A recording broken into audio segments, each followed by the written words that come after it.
Bom dia a todos os irmãos aqui reunidos virtualmente para mais uma aula da Escola Dominical da Primeira Igreja Presbiteriana Independente de São Paulo, a Catedral Evangélica de São Paulo. É uma alegria estarmos aqui reunidos como povo de Deus para compartilharmos um pouco da Palavra do Senhor como verdadeiro guia para a nossa vida e orientação.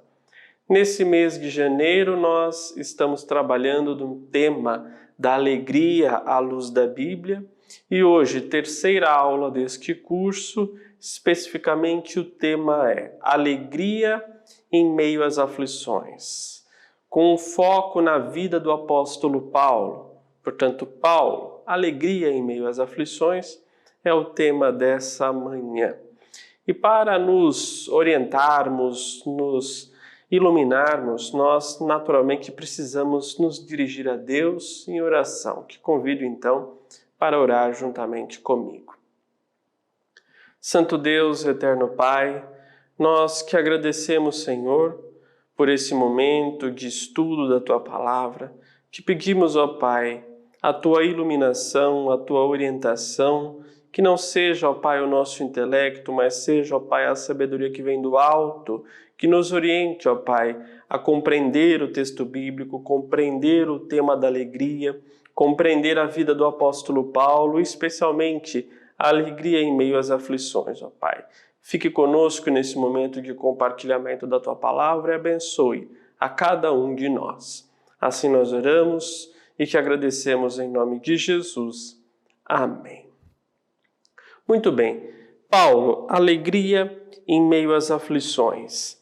E para nos dirigir neste estudo, o texto bíblico base, meus irmãos, encontra-se na carta do apóstolo Paulo aos Filipenses, capítulo 4. Nós faremos a leitura do versículo 10 ao versículo 20 para nossa orientação. Preste bastante atenção no texto bíblico que assim nos diz: Alegrei-me sobremaneira no Senhor, porque agora, uma vez mais, renovastes a meu favor o vosso cuidado, o qual também já tinhais antes, mas vos faltava oportunidade. Digo isso não por causa da pobreza, porque aprendi a viver contente em toda e qualquer situação. Tanto sei estar humilhado como também ser honrado. De tudo e em todas as circunstâncias já tenho experiência, tanto de fartura como de fome, assim de abundância como de escassez. Tudo posso naquele que me fortalece. Todavia fizestes bem, associando-vos na minha tribulação. E sabei também vós, ó Filipenses, que no início do Evangelho, quando parti da Macedônia, nenhuma igreja se associou comigo no tocante a dar e receber, senão unicamente vós outros. Porque até para a Tessalônica mandastes não somente uma vez, mas duas, o bastante para as minhas necessidades. Não que eu procure o donativo, mas o que realmente me interessa é o fruto que aumente o vosso crédito. Recebi tudo e tenho abundância, estou suprido, desde que Epafrodito me passou às mãos, o que me veio de vossa parte como aroma suave, como sacrifício aceitável e aprazível a Deus. E o meu Deus, segundo a sua riqueza em glória, há de suprir em Cristo Jesus cada uma de vossas necessidades. Ora, o nosso Deus e Pai seja a glória pelos séculos dos séculos. Amém. Palavras do Senhor. O versículo-chave que eu gostaria que cada irmão memorizasse muito bem no decorrer de todos os pontos da nossa aula é o versículo 11. Porque aprendi a viver contente em toda e qualquer situação. Para começarmos, meus irmãos, a compreender a vida do apóstolo Paulo e a alegria que ele nos encoraja a ter, que ele nos ensina a ter em meio às aflições, eu proponho que nós examinemos o contexto histórico da carta, o seu objetivo, as suas divisões, para então irmos ponto a ponto no estudo. Filipos, que é a cidade onde se localiza o povo no qual o apóstolo endereçou esta carta, ela foi a primeira cidade europeia que recebeu a mensagem cristã. Isso é muito emblemático para nós. Convido você depois a ler a referência do texto bíblico em Atos 16, do versículo 6 ao 40, você vai encontrar o texto bíblico que trata dessa história. Paulo chegou ali na cidade de Filipos por volta do ano 50, durante a sua segunda viagem missionária. O apóstolo Paulo é conhecido por todos nós pelo seu ímpeto missionário, pela sua garra ao pregar a palavra do Senhor. Então, Paulo pregou e organizou a comunidade de Filipos por ocasião então da sua segunda viagem missionária. E nós também sabemos que o apóstolo Paulo visitou novamente a cidade de Filipos por volta, provavelmente, do ano 57 depois de Cristo. Nestas visitas à cidade de Filipos, nós sabemos que o apóstolo Paulo procurava animar a comunidade ali estabelecida. Ou seja, era um povo muito querido do apóstolo Paulo. E provavelmente essa igreja, essa comunidade se iniciou na casa de Lídia, natural de Tiatira, na Ásia Menor. O que nos leva já a uma primeira reflexão. Nasce na primeira cidade europeia em que o apóstolo Paulo divulga a mensagem cristã, nasce uma primeira igreja doméstica, chefiada na casa de uma mulher. Fato que é muito importante e reflexivo para a história da igreja e também para o papel relevante das mulheres. É muito interessante nós pensarmos nesse ponto também. Portanto, Paulo via a comunidade de Filipos com muito carinho, pois essa comunidade foi muito atenciosa para com as suas necessidades. É um pouco do texto que acabamos de ler. Os cristãos de Filipos, então, foram sempre os mais ligados ao apóstolo Paulo, e por diversas razões e por mais de um momento, supriram com auxílio material.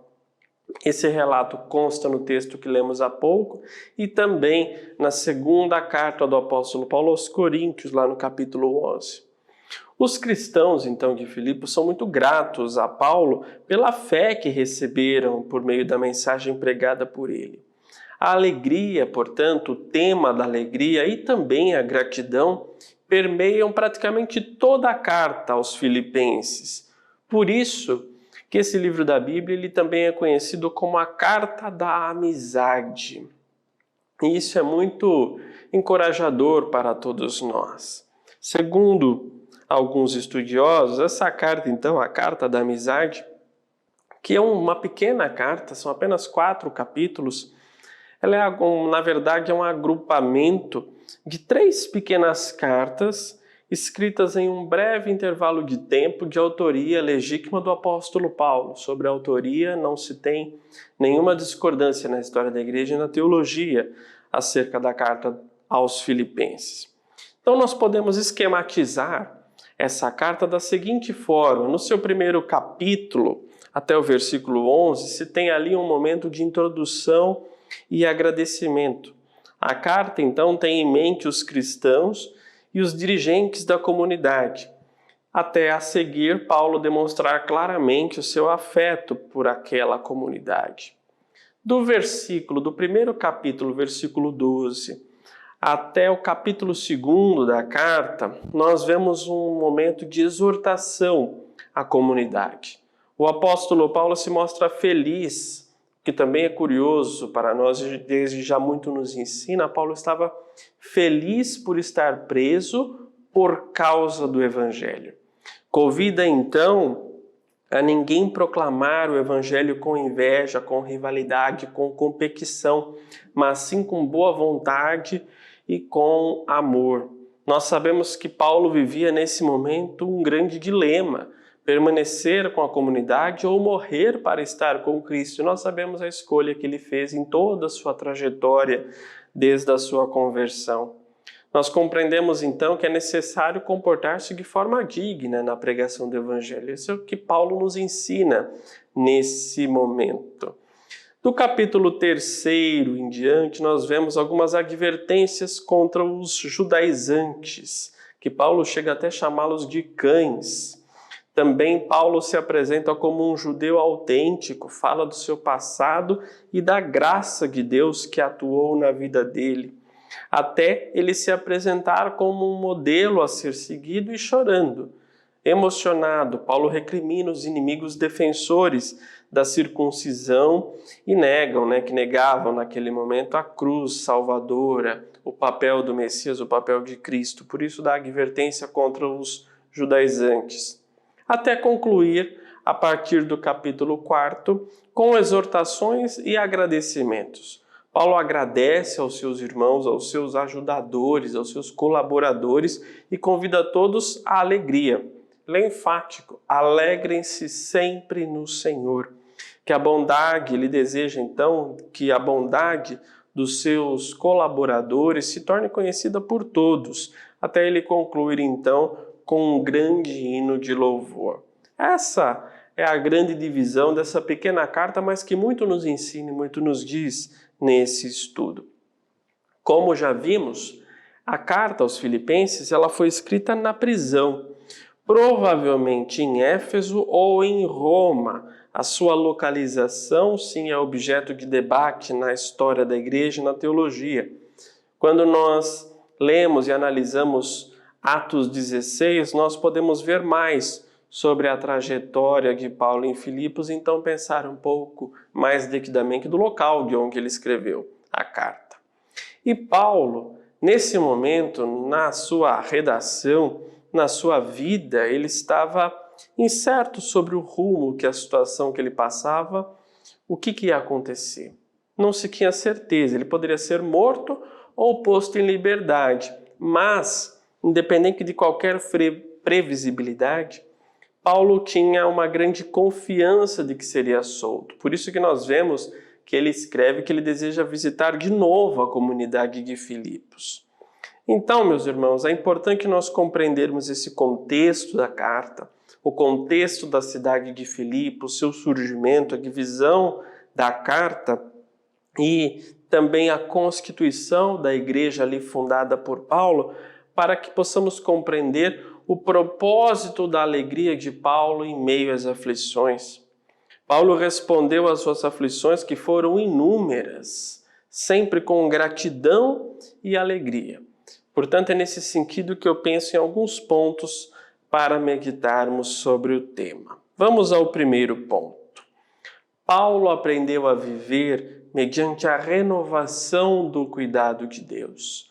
O foco deste tópico é o versículo 10. Alegrei-me sobremaneira no Senhor, porque agora, uma vez mais, renovastes a meu favor o vosso cuidado. Deus usou a igreja de Filipos, usou aquele povo para sustentar Paulo materialmente, também espiritualmente, certamente com orações, com apoio, em mais de uma oportunidade. E isso é fruto de uma grande bênção do Senhor, é fruto da provisão do Senhor.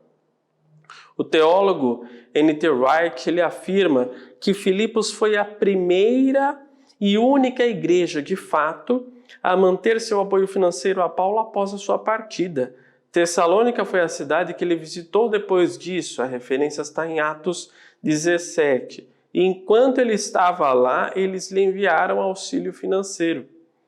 Prossegue N.T. Wright afirmando que somente quando ele chegou a Corinto foi que começou um negócio para conseguir o seu sustento com o seu próprio trabalho, sem depender de Filipos. Um fato que, de forma irônica, os coríntios pareciam ter contra eles. É o relato de 2 Coríntios, capítulo 11, do 7 ao 11.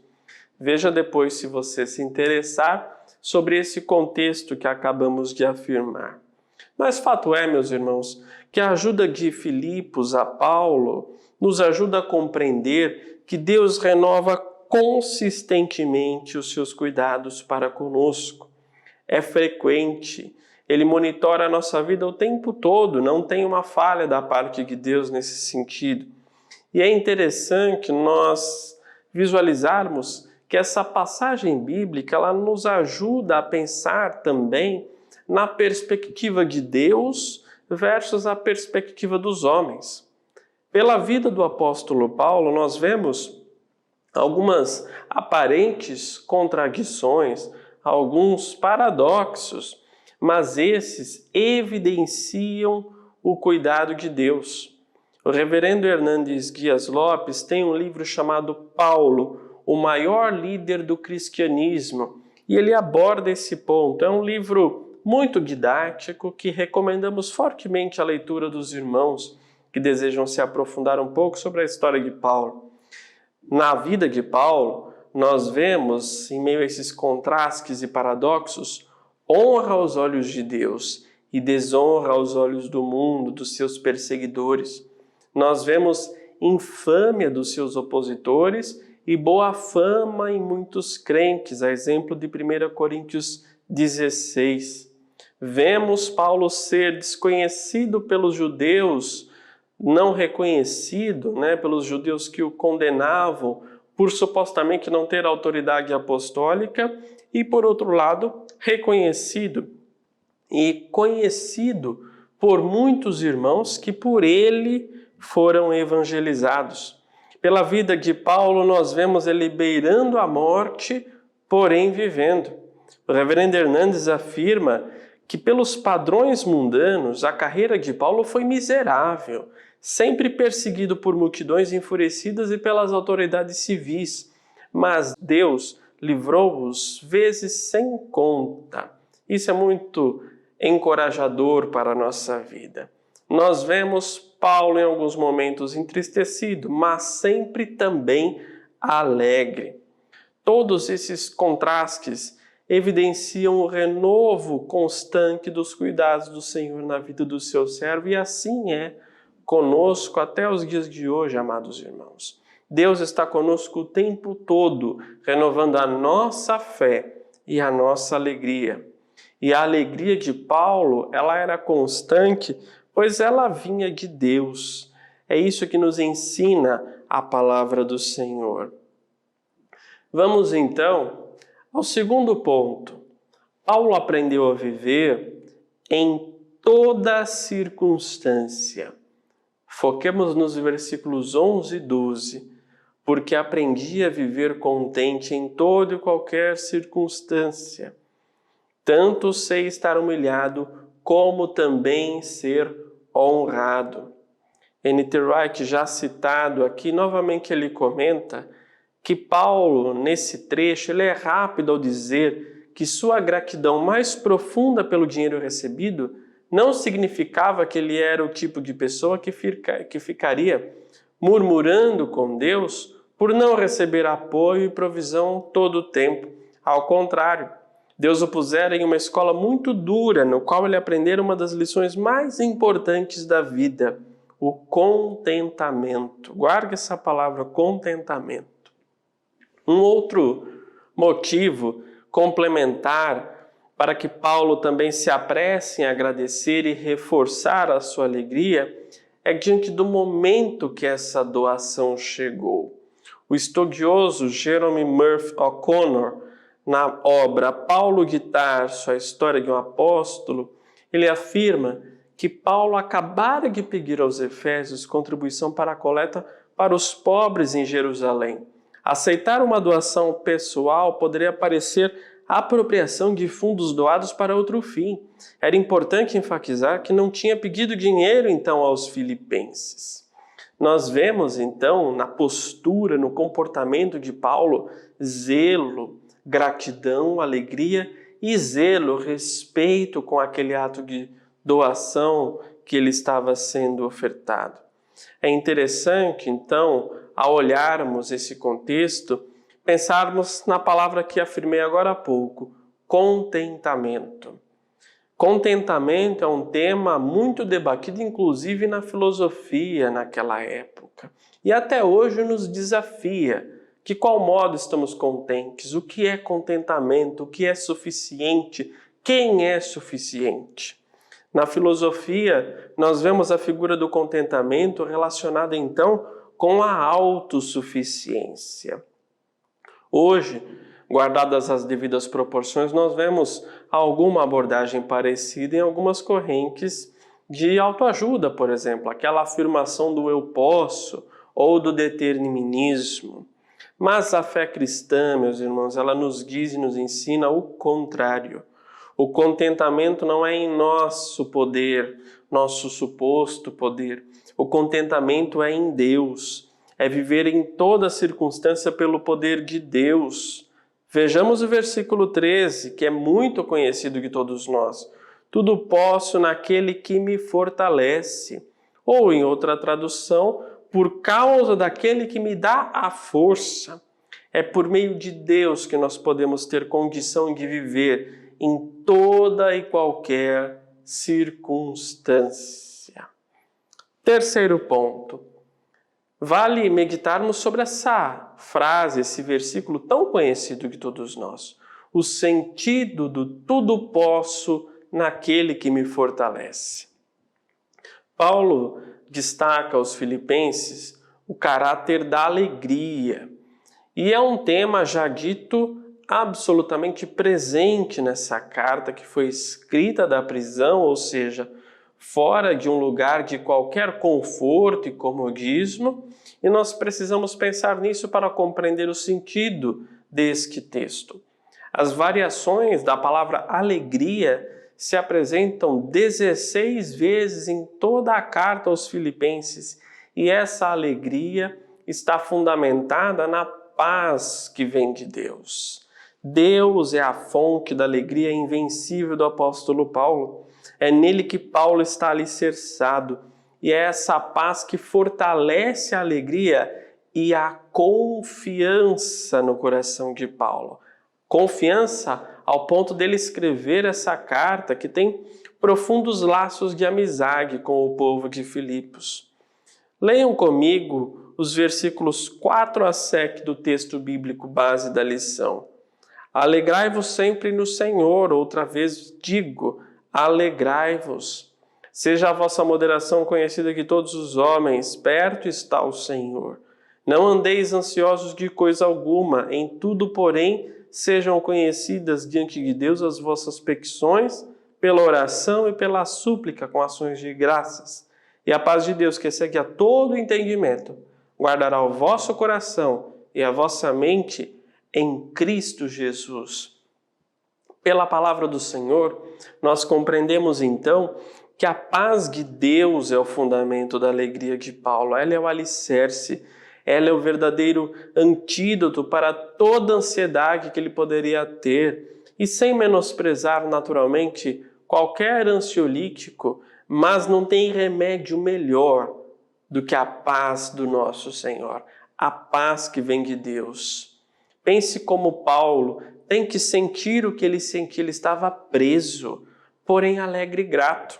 E isso é revelador para nós, meus irmãos, ao nos instruir pela palavra de Deus a cultivar a alegria do Senhor em meio às aflições. Isso significa plena confiança no Senhor. Essa palavra é fundamental. Confiança no Senhor. É nesse sentido que nós podemos compreender a fala de Paulo ao afirmar que tudo posso naquele que me fortalece.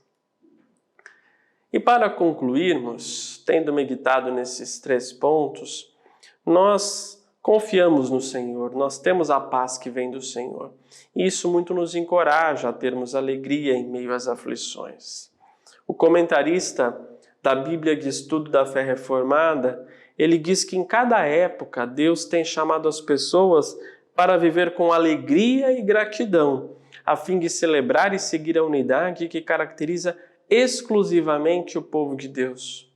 E o comentarista, ele afirma isso, ele trata desse ponto quando ele faz a introdução da carta aos Filipenses na história mais ampla da Bíblia, para destacar o seguinte: preste atenção, os Salmos, por exemplo, estão cheios desses chamados que são feitos à luz das misericórdias e da bondade do Senhor e Redentor de Israel. É em Filipenses, porém, que vemos os mais profundos e mais completos fundamentos para esses chamados. a morte redentora consumada e a ressurreição de Jesus. Filipenses ajuda os cristãos não somente a compreender o plano e a obra da salvação do Deus Trino, como também que há um único Deus e um só plano de redenção em toda a história. É esse Deus que nos dá a alegria que buscamos. É esse Deus que nos dá a alegria que precisamos. É esse Deus que nos dá a paz. É esse Deus que nos encoraja e nos ensina a mantermos nossa alegria, mesmo em tempos de aflição.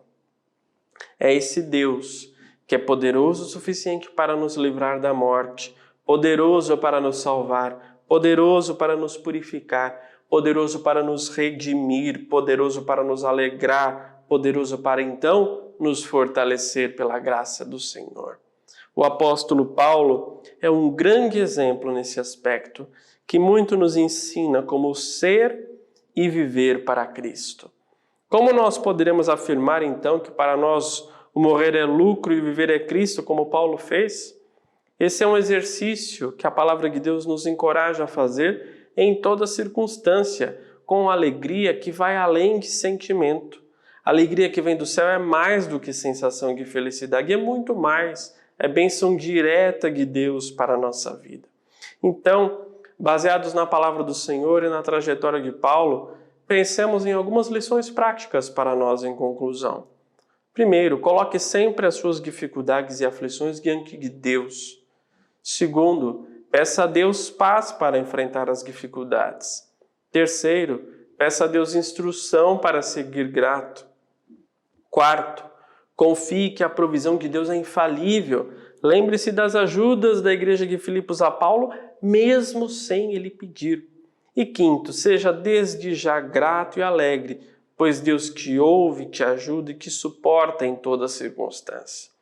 Como nós poderemos afirmar, mesmo nas prisões da vida, que somos alegres pelo renovo do Senhor? Nos lembremos da vida desse grande pastor, desse grande missionário, Paulo. Nos lembremos das suas inúmeras prisões, lutas e, mesmo assim, também das suas prósperas viagens missionárias. O Deus que ajudou Paulo é o nosso Deus. E para nos encorajar, maior do que Paulo, nos lembremos das palavras de Jesus em João 16:33. No mundo tereis aflições, mas tende bom ânimo. Eu, Jesus, venci o mundo. É esse o desafio da palavra do Senhor para nós nesse estudo, para que sejamos alegres em todo o tempo pela graça e pela paz do nosso Senhor, com um objetivo: cumprirmos a nossa missão, que é glorificarmos a Deus. Que Deus assim nos oriente e nos abençoe. Amém.